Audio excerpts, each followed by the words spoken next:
ভারত পাকিস্তানের ম্যাচ এখন আর ক্রিকেটের সেরা ব্যাটেলগুলোর একটি না, তবে এরপরও এই একটি ম্যাচ ঘিরেই দুই ভাগে বিভক্ত হয়ে যায় সারা ক্রিকেট বিশ্ব। বাণিজ্যিক দিক তো বটেই, উত্তাপ, আবেগ ও রোমাঞ্চ বিবেচনায় এখনও ভারত পাকিস্তানের ম্যাচ ক্রিকেট ক্লাসিকর মর্যাদা পায়।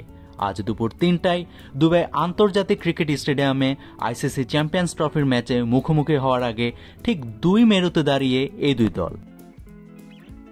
ভারতের ধোপে না টিকা নিরাপত্তার অজুহাত দেখিয়ে স্বাগতিক পাকিস্তানে গিয়ে খেলতে রাজি ছিল না ভারত। তাই হাইব্রিড মডেলে রোহিত শর্মাদের ম্যাচগুলো অনুষ্ঠিত হচ্ছে দুবাইয়ে। বাংলাদেশের বিপক্ষে প্রথম ম্যাচে হেসে খেলে জিতে শেষ চারের পথে অনেকটা এগিয়ে টিম ব্লুজরা। চির প্রতিদ্বন্দ্বীদের বিপক্ষে আজকের ম্যাচ জিতলেই সেমিফাইনাল এক প্রকার নিশ্চিত হয়ে যাবে ভারতের। অন্যদিকে ১৯ দিনের আইসিসি ট্রফির এবারের আয়োজক পাকিস্তানের বিদায় ঘণ্টা বেজে যেতে পারে মাত্র ৫ দিনে। ভারতের বিপক্ষে হারলেই আসর থেকে বিদায় ঘণ্টা বেজে যাবে মোহাম্মদ রিজওয়ানদের। এই মহারণের আগে দেখে নেওয়া যাক কোন দল কোথায় দাঁড়িয়ে। ভারতের ওপেনিং জুটি এগিয়ে আছে এই ম্যাচে। রোহিত, শুভমন গিল কেবল পাকিস্তানের তুলনায় না, বর্তমান ক্রিকেট বিশ্বের যে কোনো দলের চেয়ে বহু এগিয়ে। অন্যদিকে মিডল অর্ডারের লড়াইটা হাড্ডাহাড্ডি। একদিকে শ্রেয়াস আয়ার, অক্ষর প্যাটেল, লোকেশ রাহুল, অন্যদিকে মোহাম্মদ রিজওয়ান ও আগা সালমান। শেষ কিছুদিন যাবৎ তারাই টানছে পাকিস্তানকে।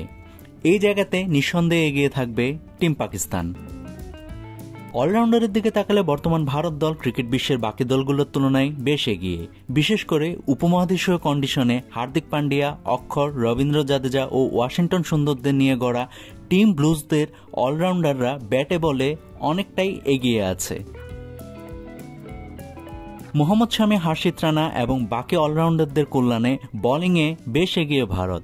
শাহিন আফ্রিদি, নাসিম শাহ এবং হারিস রফদের নিয়ে গড়া পাকিস্তানের বোলিং আক্রমণকে খাটো করার সুযোগ নেই। তবে ম্যাচ পরিস্থিতি অনুমান, শৃঙ্খলা এবং ফিটনেস বিবেচনায় ভারতীয়রাই বেশি কার্যকরী। সবশেষ ম্যাচ অ্যাওয়ারনেস বা পরিস্থিতি পর্যালোচনার দিকে নজর দিলেও নিঃসন্দেহে এগিয়ে থাকবে রোহিত কোহলিরা। এভাবে বেশিরভাগ বিভাগে পিছিয়ে থেকে আজকের মহারণে নিজেদের অস্তিত্ব রক্ষার মিশনে নামছে পাকিস্তান। তবে টিম গ্রিন একটা জায়গায় এগিয়ে। তারা যে বড্ড আনপ্রেডিক্টেবল, দেয়ালে পিঠ ঠেকলে সেরাটা বের হয়ে আসে পাকিস্তানের। আজকে আরও একবার তেমনটাই দেখবে ক্রিকেট বিশ্ব। জানতে চোখ রাখুন টিভি স্ক্রিনে। Navid Hasan, Rising BD. আস্থার ভালোবাসায় 11 বারের মতো দেশের 1 নম্বর রেফ্রিজারেটর ব্র্যান্ড ওয়ালটন।